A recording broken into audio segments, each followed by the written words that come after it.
down. Sound good? Mm-hmm. Okay, well, I want to thank everybody for being here for this conversation. My name is Miriam Williams. I'm one of the co-founders of Superkin, along with Tara, who is also here with us. Superkin is a lifestyle brand for ambitious parents, and we are the creators of the Add to Resume Raising a Human campaign. And we're so excited to be here with these amazing women to have a conversation about, just reflecting on where we are after the 18 months that we've had. It's clearly not over yet, as we were all just talking about, but just taking a minute to sort of take stock and reflect and giving ourselves the space to do that is always important. And we're really excited to be in the presence of some amazing working moms to have that conversation. So moderating our panel today is Amy Shoenthal, who works at a marketing agency and is also a Forbes contributor. So we're really happy to have her with us today to kind of guide the conversation. And I'm going to pass it over to Amy and then let Amy introduce all of our wonderful panelists. Great. Thank you so much, Miriam. I'm also so excited to be here and so excited for this conversation. I think it's been a year. It's been like 18 months. I'm used to saying it's been a year, but it's been way longer than that. And I think everyone in attendance today probably understands the toll that these times have taken on everyone, specifically moms and specifically working moms. And so we're just going to have a really candid conversation about some of the issues that have popped up.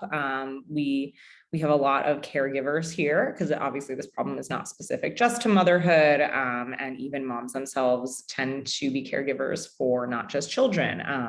So with that, I will kick it over to the panelists to do name, introduction, and who you are a caregiver for. So Christine, just because you're right below me on the screen, do you mind if I start with you? I don't mind, Amy. Thank you, fellow Forbes contributor. My name is Christine Michel Carter. I also am a senior contributor to Forbes Women, and I discuss how moms and dads balance work and life. I also am an author, so I have a book for moms, an adult novel, very funny, Mom AF, and also a children's book, Can Mommy Go to Work, which shows kids the importance of why moms should be in the workplace. I also am a consultant for a number of different companies and a working parents ERG expert. Very happy to be having a candid conversation today. That's what I do best. So looking forward to the conversation. Very cool. And then Alison, maybe we can go over to you.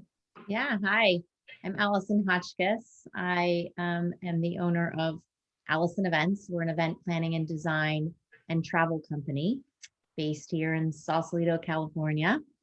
I'm an author of 2 books on destination weddings and wedding planning, published by Chronicle Books.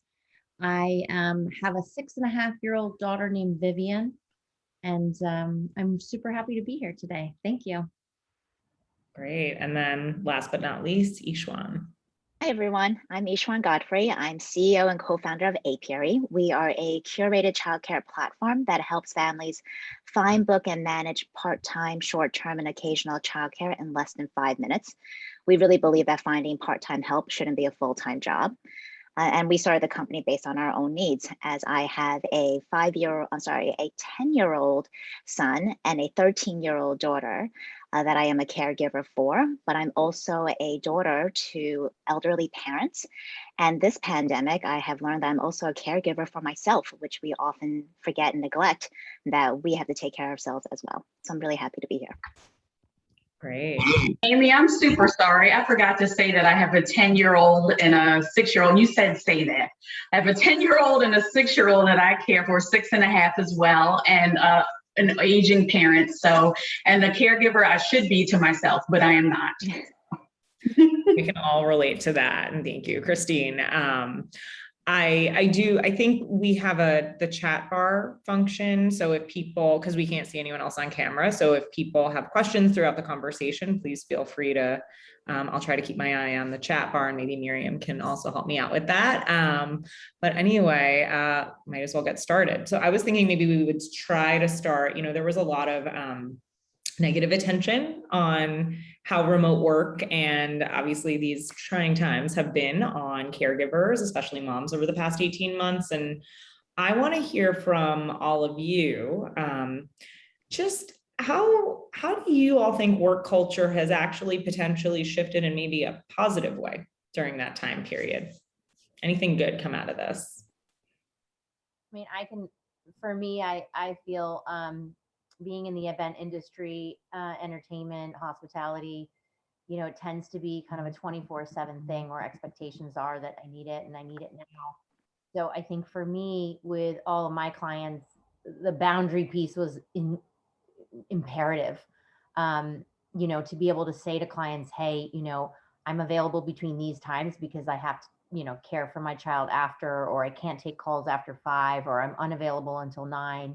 And I did do that lightly prior to the pandemic, but I definitely had to be very firm and really lean on my employees to be able to pick up the weight when I wasn't able to be available.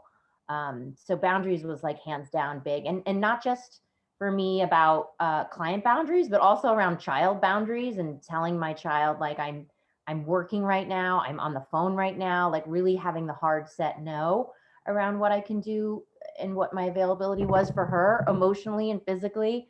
Boundaries for myself, like kicking my butt and telling myself I have to go outside and take a walk, ride my bike to go get groceries, pick up my kid. And then like boundaries within my relationship with my friends and my partner. And, so the boundary thing for me was like giant. And I think the other thing is I realized that I don't need to be in an office Monday through Friday, 9 to 5. And I think that for me, I had to shift kind of what my availability was, obviously based on when I could have care. But I think that piece was also a big eye-opening for me as well. So that was very positive because I think my staff is happier to have time with their puppies or their partners or their friends or family. And we have a little bit more of a fluid kind of work schedule. So that was my piece. I totally dig that, Alison. I think boundaries might be the one thing that has positively shifted, and that was truly an internal shift. That wasn't even a work culture shift, but prior to the pandemic, right in Can Mommy Go to Work, I was already feeling like I needed to discuss with my kids boundaries and the importance of my career and how it defines my identity just as much as motherhood does. And then COVID hit, and I really had to learn how to practice what I preached and what I put in the children's book with the kids. And it never manifested as much as it did in late 2020 into early 2021. So being able to actually walk the walk and really set those boundaries and live by them definitely was what shifted for me in a positive way. I think the best part of COVID from a work perspective is just the conversations that we're having about parenting and being a employee or a worker of any sort. It just elevated the conversation to a national stage. It was one that people always didn't talk about, that they were a parent or a caregiver, but that it became so obviously impossible to do both during the pandemic, and especially during quarantine, that it forced the conversation. I think it's really helping companies rethink some of their policies. I'm seeing a lot more engagement on paid leave, on family medical leave, equal pay. So I think all of those were really some great conversations that came out from this pandemic. Yeah, I think the boundaries thing comes up a whole lot. Obviously, we all kind of touched on that. And I think that may have come to the forefront so much because I think at the beginning of the pandemic, there was no separation between our work and our homes. Like here we all are still, but did any of you struggle with those boundaries at the onset of the pandemic? Because I know I did personally, and I know a lot of people in my circle did. And so I just wonder if that conversation comes up so much, and it sounds like you all do a great job in setting your boundaries, but were those newly challenged and then redefined at the onset? For me, it was definitely a challenge. And I always like to think that I was a very, go with the flow, easygoing person. And I was caught off guard on how I still had held on to expectations early on during this quarantine, expectations of what my house needed to look like, how many hours my kids needed to be studying or doing schoolwork while they were all at home, or how much work I was able to get done at that time. And it wasn't until I was having a conversation with one of my clients, and she's a psychiatrist, and said to us, keeping a clean home is like eating an Oreo and brushing your teeth at the same time, right? And it was like, you have to reset your expectations of what it's like when you have for us here, and for some folks, they have pandemic puppies that were at home all the time with them, really resetting that expectation of what new normal looks like. And I think one of the biggest challenge for me during quarantine was I thought it was a sprint. I thought we were going to be done in 6 weeks. I put on my sprinting shoes. I gave up sleep. I charged for 6 weeks. And I was completely non-functional, afterwards, because it was a marathon. And, parents, we're all parents here, right? Parenting is a marathon. And the pandemic just made it feel like, one of those super challenge marathons, right? Like the Ironman that we were just not prepared for. So I think a lot of that was a lot of resetting expectations personally, and just also kind of re-examining the situation for the longer run. I wonder, it sounds like we all had to go through some stuff, and then we learned a lot of lessons from that, maybe the hard way, but do each of you want to maybe weigh in on some of those lessons? Like, what lessons did you learn during the pandemic through this experience? And like, again, I'll say, like, what parts of that collective learning do you want to hold on to, and what do we want to, let go of? The lesson that I would like to hold on to is very much so related to expectations. And at the start of the pandemic, I'm in global marketing. I could see that the pandemic was going to affect us in North America, like it was affecting the Asian community. And I decided at that point to stop being very frugal and penny pinching and actually dip into my reserve and get a nanny, because I wasn't going to be able to be an employee and a mom at the same time, at literally the same time of the day. And I told myself that I had been saving for emergencies and a just in case. And to me, a pandemic that occurs only every 100 years sounds like an emergency and a just in case. So me hiring and tapping into my savings to hire a nanny seemed like a justifiable reason, especially looking back on it now and thinking about how my mental health would have suffered. Parts that I want to let go of, I'm very grateful for the fact that civil unrest and racial injustice came to the forefront, and I think it would not have done that. And I don't think it would have accelerated as much as it has since the 60s, because we were all more empathetic towards each other because we were going through a pandemic. But the parts that I want to let go of is just the hatred that came about towards the Asian community, the divide that our country had from a racial perspective. That's definitely something that I hope we will let go of and continue to carry the empathy. Yeah, for me, go ahead. You go, please. For me, I think some of the fond memories of, if we can say fond memories of a pandemic or quarantine, has been lunching with my new coworkers, my kids. As I mentioned, my daughter is starting high school in a month, and I just realized I have 4 more years with her. So I kind of wouldn't mind another quarantine, to be honest, just to lock her in and hug her for another 4 years before she goes. So it's really appreciating that time that we had. So often before the quarantine, I always hear from parents, oh, I would just love to spend more time with my kids. I would love to do. And then we were given the time, and it was called a quarantine. And, so much of us were like, when is this going to be over? When is this going to be over? So it was really just flipping that switch and being like, what, I asked for this and now I got it. And then the other fond memory was really just seeing communities come together. And that was really powerful for me. I think, Christine, you just brought it up for me. I just remember, in Brooklyn when we had a new president coming in, and just the community and that excitement that was change was about, like something new was happening, or even all the social movements where people came together and really bonded as a community. Or remember when it was 7 o'clock and people clapped and banged pots out of their windows to cheer for the essential workers. I mean, those are some really fantastic memories of people coming together as a community that can only happen during this quarantine. You know, it's interesting for me. I would say the self-care piece was big for me, and what I realized about myself is that I need to move my body and exercise in some capacity in order to feel like emotionally there for my child and for my boyfriend and for my family.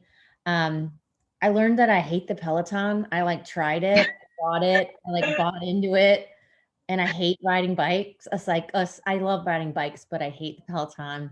I realized that I'm not motivated to sit there and do a workout class on Zoom. I need people to motivate me and scream at me and tell me that I can do it.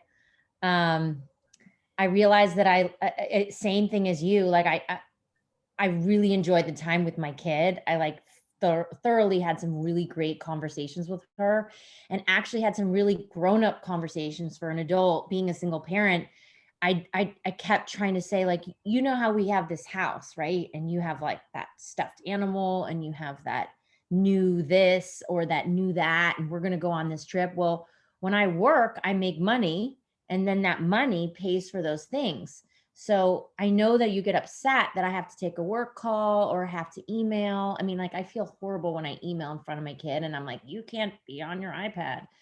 But I really feel like I've driven home that working equals money equals takes care of paying for the things that she enjoys. And that was kind of great for her to wrap her head around that. And for me as a parent to be able to teach her that. And I think that she also learned that about being a boss. She always says, well, you're the boss, Mom. And I think she's really cluing into how it works and having your own business. And so many of my friends that are my close friends are mostly self-employed and talking about what it means to be a boss and talking about what it means to have a company. And, what do you want to be when you grow up? And are you going to be a boss? And so I also really enjoyed that piece with her as well. Alison, it's funny because when I started my own company, I thought I was going to be my own boss. And what happens is you end up having 20 bosses, your clients. I also have a Peloton. I'm looking right at it, and I have a love-hate relationship with it. And I'm a single mom. And I got to tell you, that is just the best. I think this pandemic has really helped our kids to see how much we do as single moms. But I feel like you and I were more prepared because we don't have a partner that we can always rely on. So I tend to see that single moms have kids who are very independent and autonomous. And I think that had I not put that in my kids and asked them to do household chores already, then the pandemic on top of that and having to clean up around them would have just drove me crazy. So I am really thankful for being divorced and having to have that conversation with my kids pre-pandemic about the expectations of them in the house. Yeah, the chore piece was big for me. Hospitality, we set a table, and my kid knows how to set a table. She knows how to write a name card. We prepared the menu. What's the color theme going to be for the night? We had dinner parties with stuffed animals. We did the whole, I love it. We had a really fun one day. My friend Pina, who's a florist in the industry, did this challenge, or I don't know, maybe the challenge started from somewhere else, but it was you have to forage from what's in your neighborhood and set a table. And so it went around on Instagram with other event planners and florists and caterers, and you would tag the person that had to do it. And so we all had the set the table challenge. And it was just so fun to make my kid a part of that. So now anytime I'm we're going to have a dinner party, she'll be what should the theme be? I love it. Why do I get the sense that Alison's child's dinner parties with her stuffed animals are probably the most beautiful things you've ever seen? To your point about like teaching your daughter to, you know, I go to work, I make money, that's why you get the things you need. I wonder, Christine, is that in your children's book? Is there like? Yeah, it is. So it's a short read because, again, single mom, I don't have a lot of time to waste on a children's book reading it every night. But the whole premise is that a single mom, is getting ready for her new role in the office, and her children are trying to contribute to it. So her daughter's trying to make her look nicer, but says like a backhanded compliment. And her son puts salt in her coffee instead of sugar. And of course, she has a breakdown and then they explain their reasoning is that they're trying to contribute to the day. And she tells them they're always in her heart. And then, you know, she goes off to work. But it's elephants as the characters. Yeah. Thank you. I love that. We've kind of touched on the mental health aspect and the self-care aspect. Let's call it mental wellness and well-being all around.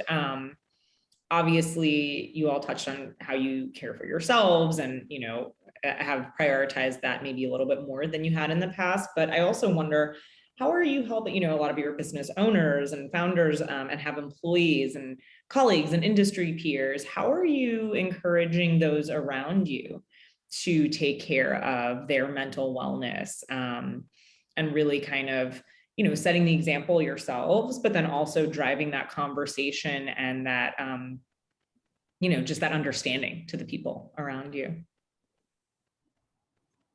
I mean, I can talk about like when Clubhouse became the phenomenon that it did. I mean, I think I was on it for a month or two. I kind of thought, okay, I'm really slow. How can I give back? So I kind of approached the whole Clubhouse thing within my industry as like a tell-all. So I went on a lot of panels with other people just talking about how we were managing client expectations and contracts and moving things and how we were handling internal COVID policies and external, and really just tried to give back as much as I could to my community, you know, to help other people who were new to the industry. And, you know, not that, you know, I mean, we're all doing it a little bit different. So it was also really interesting to be on panels with other people, you know, such as, you know, other planners like myself, and hear how they were doing it too. But I feel like that for me, it felt really good to give. And I got a lot of really positive feedback and even gained an employee out of it. So, yeah, for me, I think that was a big piece, because otherwise I'm just too busy to do anything or go to any events or do the networking thing. So for me within my industry, that I think was fun for me.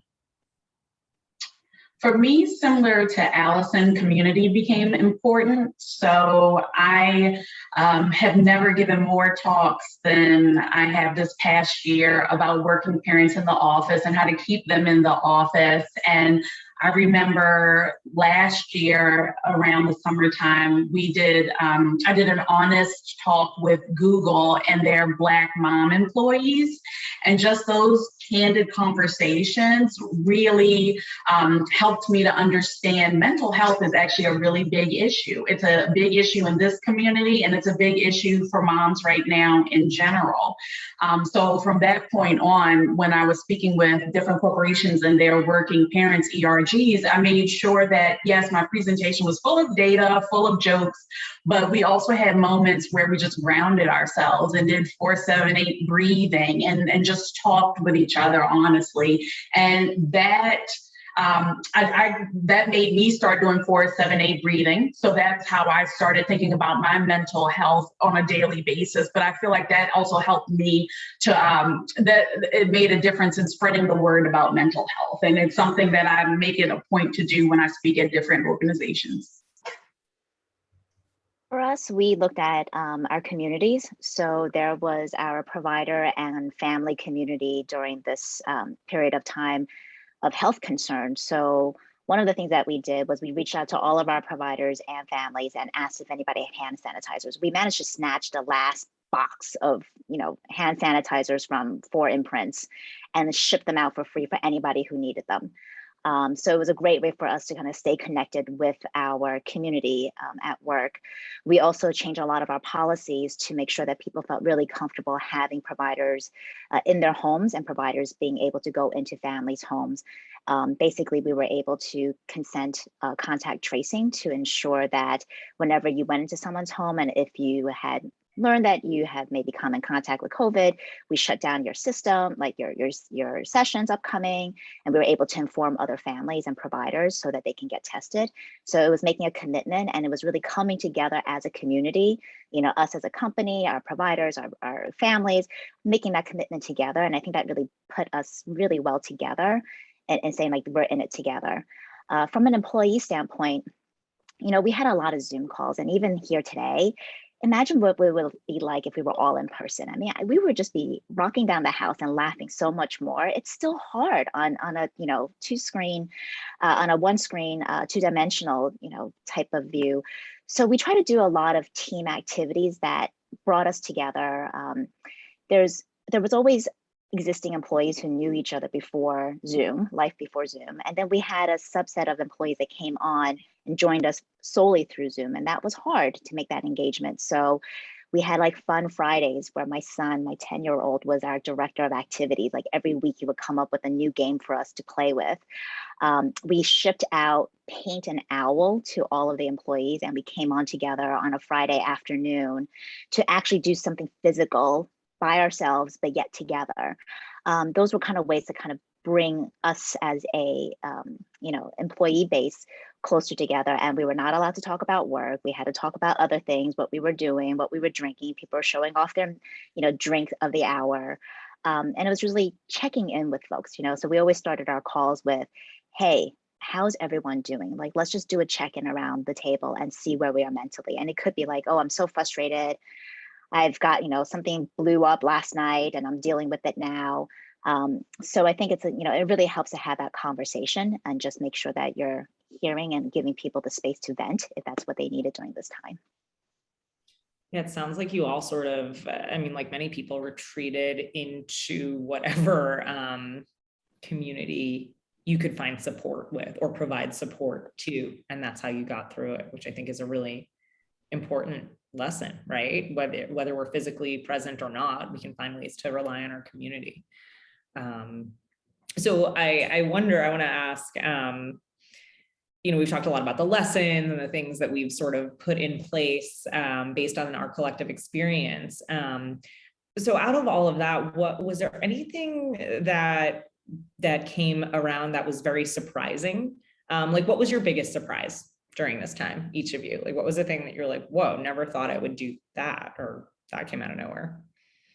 Other than just like living through a global pandemic and having, you know, other than that, I mean, like on an individual level, as a caregiver, what was your biggest surprise? I think that my biggest surprise, and I already knew that I have the two cutest damn kids on the planet. I always say it, I love them to death. I was surprised at how much they wanted to preserve their mental health. And I don't think it was until the first quarter of the pandemic that I really realized that we were all going through something. They weren't used to being home with me and having to work. They were used to seeing their friends at school. And they were now lacking their community because they didn't necessarily know how to contact friends. And they may not be Roblox friends with their school friends. So just their ability to express themselves and say, you know what, Mom, I'm going in my room, I'm going to play, or I'll get my homework done, but right now I just need a little bit of downtime. Like for me, that's everything. I could care less about your education. None of us use our 3rd or 4th grade math anyway. I'm worried about the people that you're going to turn into and how well-rounded of a human being and how empathetic you're going to be to your community. So them expressing that at 10 and 6, oh, proud mom, that's it. That's amazing. I think for me, I had two, I guess, unexpected realizations. One was just how much our kids need socialization. As I mentioned, I have 2 kids, so I figured during a pandemic, it's great. You have a built-in, you know, buddy and play date 24/7. And it wasn't until we started going back out into the shops and my, you know, 13-year-old daughter had a hard time articulating to a shopkeeper, asking for something, in the shop. And I was thinking, wow, yeah, you haven't spoken to another adult in 6 months. So that was one where I was like, oh yeah, you do need different types of people to talk to. Like, just because you have adult parents doesn't mean you know how to speak to other adults, or just because you have a brother doesn't mean that you know how to interact with other kids as well. And then personally for me, I realized that I had lost all creativity during the pandemic. And I think it was because I was literally putting out one fire after another, like just check, check, check, check, check, done, done, done, done, done. And how much I needed time or space or something that was not the pandemic or quarantine to put me back in future dream, state, build, strategic type of mode. So it's been really interesting trying to find a way to kind of get back into that path while we're still all working from home. I appreciate that. That's probably why I can't get a book sequel out.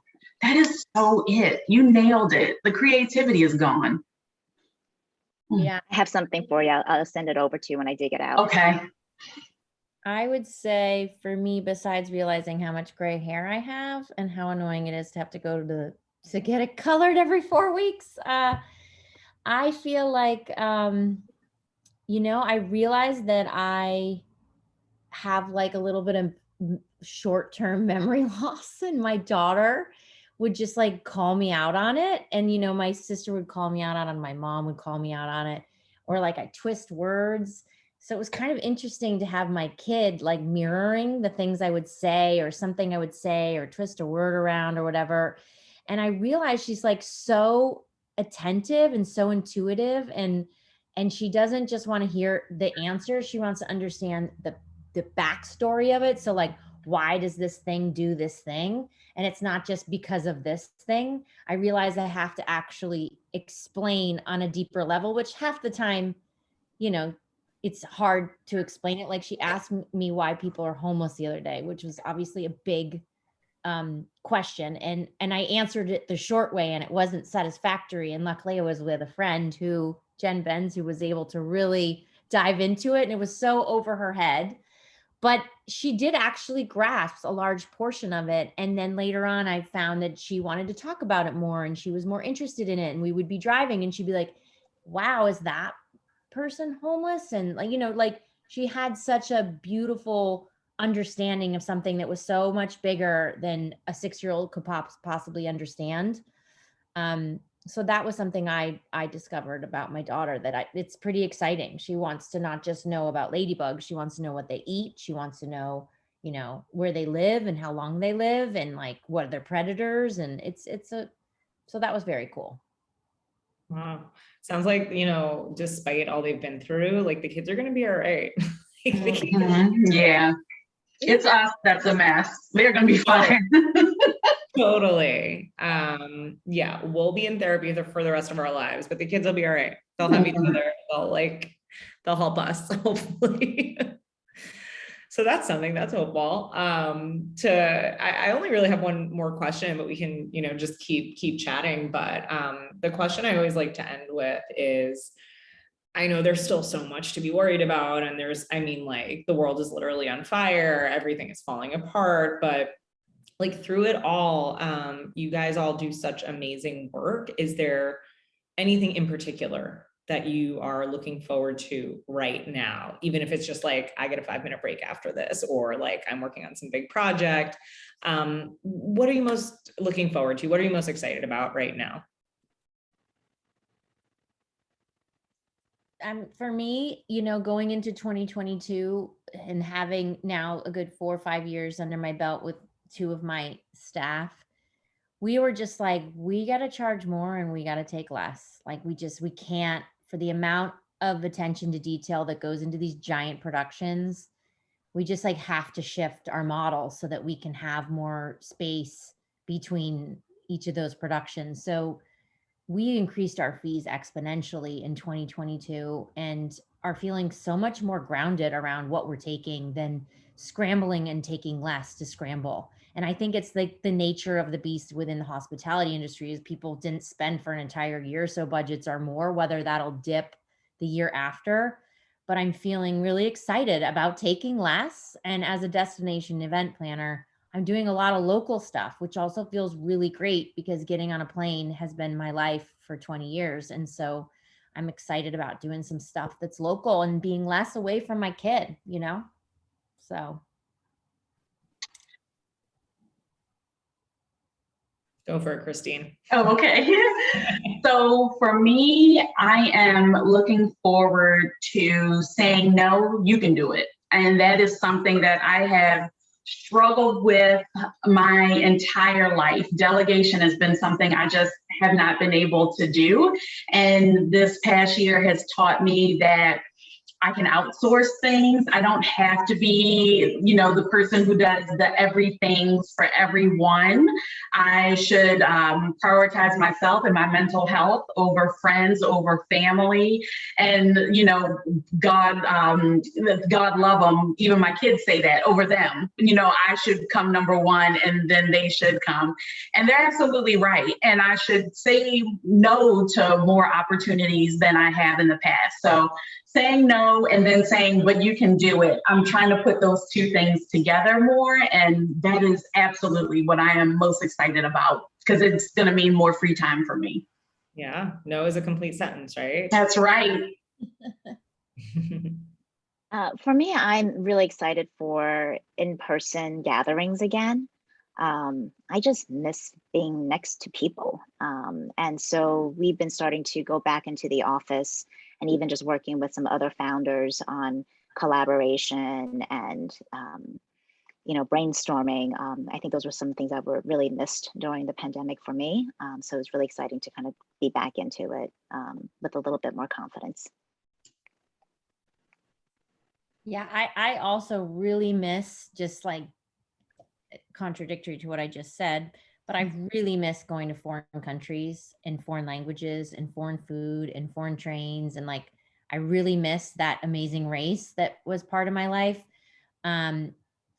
So I'm really looking forward to traveling again and feeling really like safe and comfortable in doing it. Cause I have traveled actually quite a bit during the pandemic. I had COVID very early on and felt like I had a superpower there for a half a minute. And so I have traveled quite a bit, but I've traveled fairly safe, and I haven't gone to any kind of far-flung destinations, but I miss that, just like the unknown and the uncertainty around foreign travel. So I'm excited to eat some weird food and get lost in a city.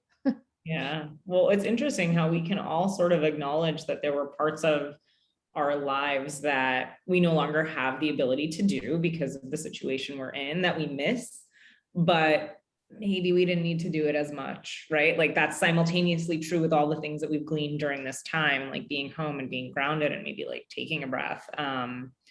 Those things are simultaneously true. And it doesn't mean like when things are safe again, you're going to hop on a plane every week. Maybe you will, right? But I know probably will.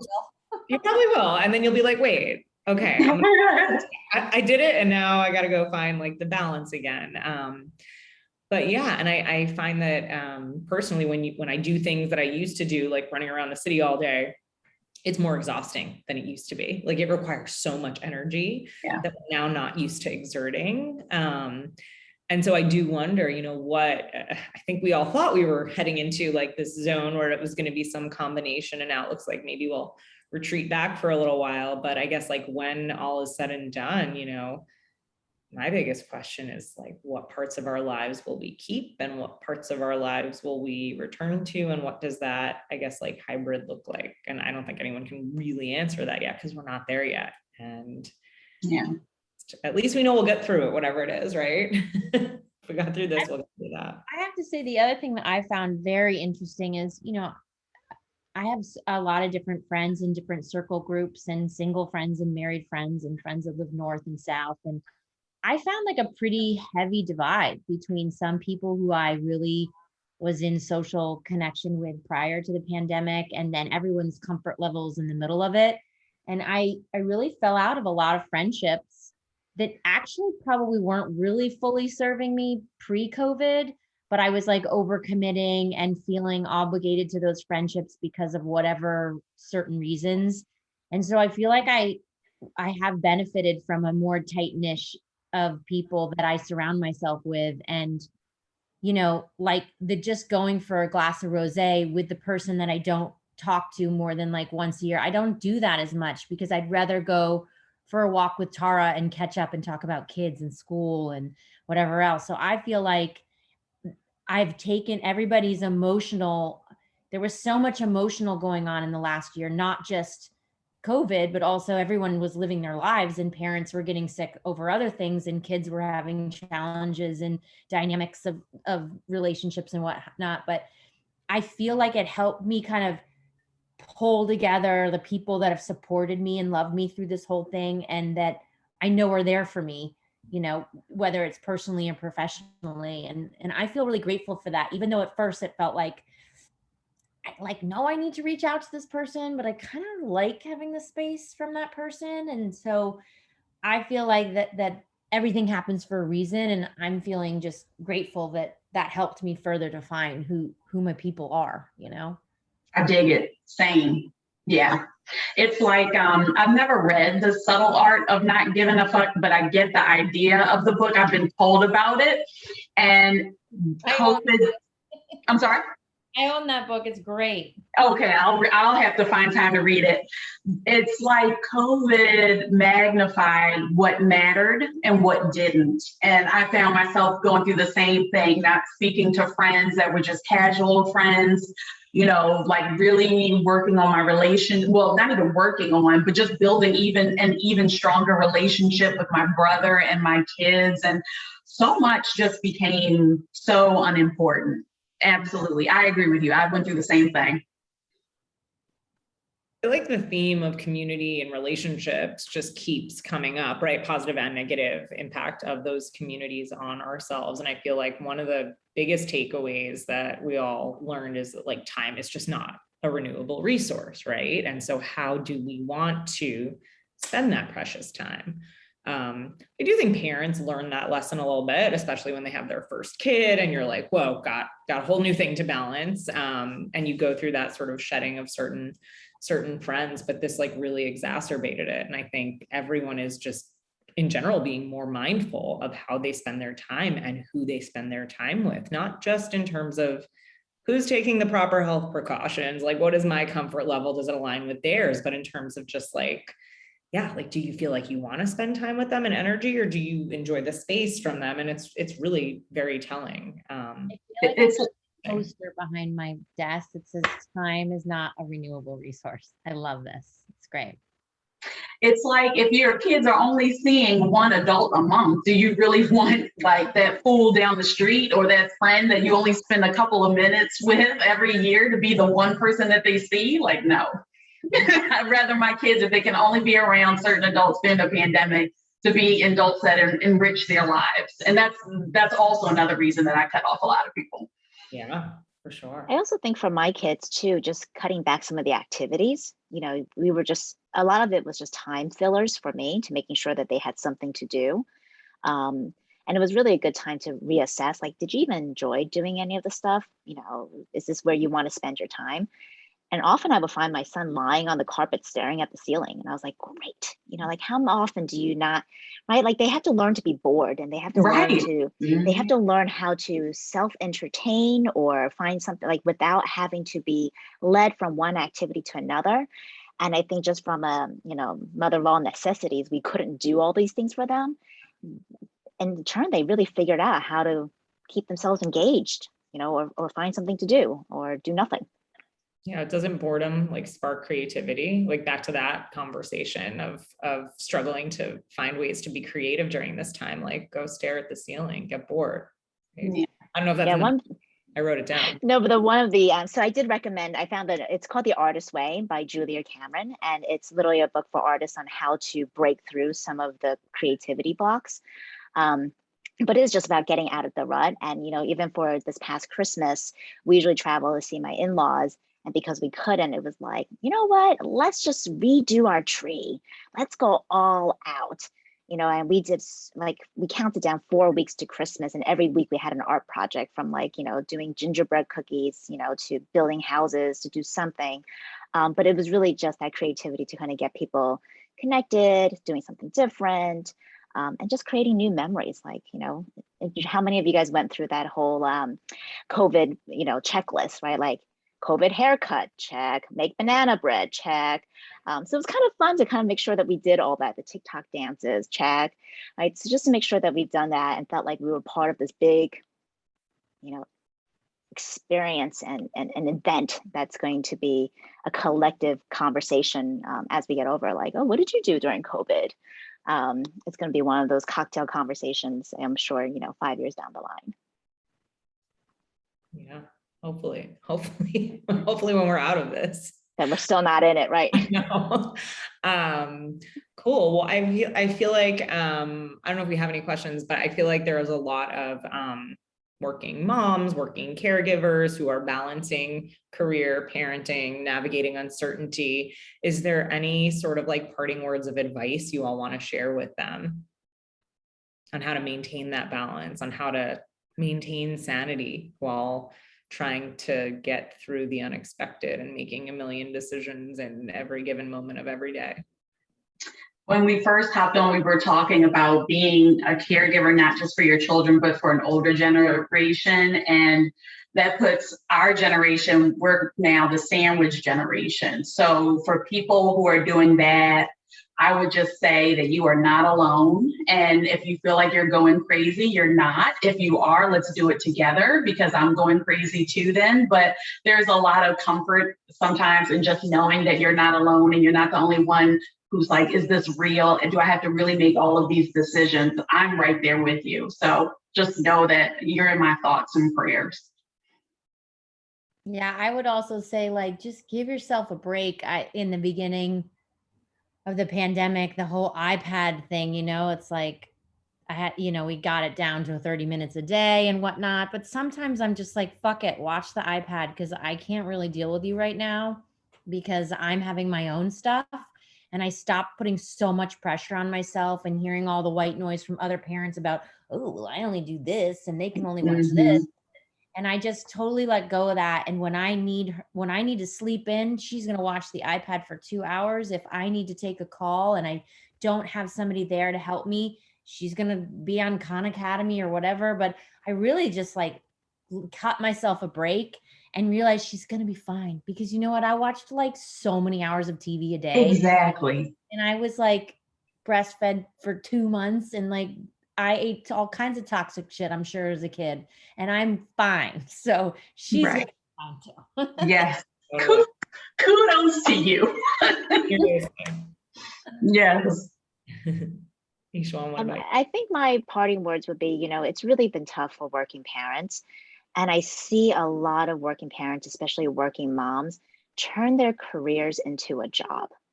And I just want you to be really mindful of that. And what I mean by turning a career into a job is that you start losing interest in building a career for yourself, and you're tackling your day-to-day work as a checklist where you're just getting it done and you're just collecting that paycheck. And that's really no way to live either. So, if you really are intending to build a career and building a profession, just make sure that you are still networking, you are, trying to connect, building a community, staying active, because it's so easy as parents, and it's hard to also network. Oftentimes when, you have to run to go pick up your kids from daycare, or you have to relieve the nanny, that everybody else is going through, going to happy hour. And that's really where connections are made. And I think we talked about this a little bit earlier, and I dug out the research too, that a Harvard Business Review studies found that 42 to 74% of people who improve their networks are more likely to be promoted than those who didn't. So I'll leave you with that if you do want to build your career, make sure that you are making some intentional time to build your network, go out, mingle, social, because you just never know the connections that you're making, just like the ones that I'm making here today. I love that. I think that's very relatable. Mm-hmm. Cool. Well, I'm going to chime in with one more thing that I don't know if Tara has anything to add, but I would just encourage people, if you feel like you're in it, to ask for help. I've seen a lot of friends struggle and feel like they're alone in it, and just, it's never your closest and nearest and dearest love you, and they're not more than a text away. And we surprise ourselves sometimes how open people are to being there for one another. So we don't all have to be, in our own bubbles.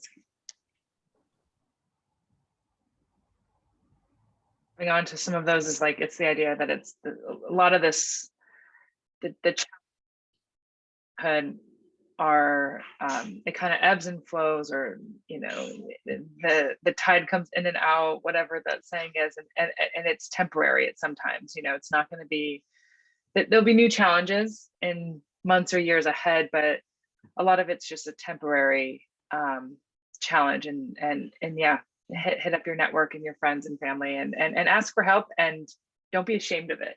Like, don't be afraid to, I was with a friend recently who was like, and this is a privilege, but she's like, I have someone come in and do laundry once a week, because I can't imagine. She has 3 children, she works, her husband works, and she's like, I can't imagine like spending my small amount of free time on a Thursday night. Like, if I had to go and do laundry right now, like I would, I'd rather spend time with my husband or read a book or call a friend. And I think there's something so simple in that is important to know, that there's a lot of ways to get support, but you just kind of acknowledging that is important.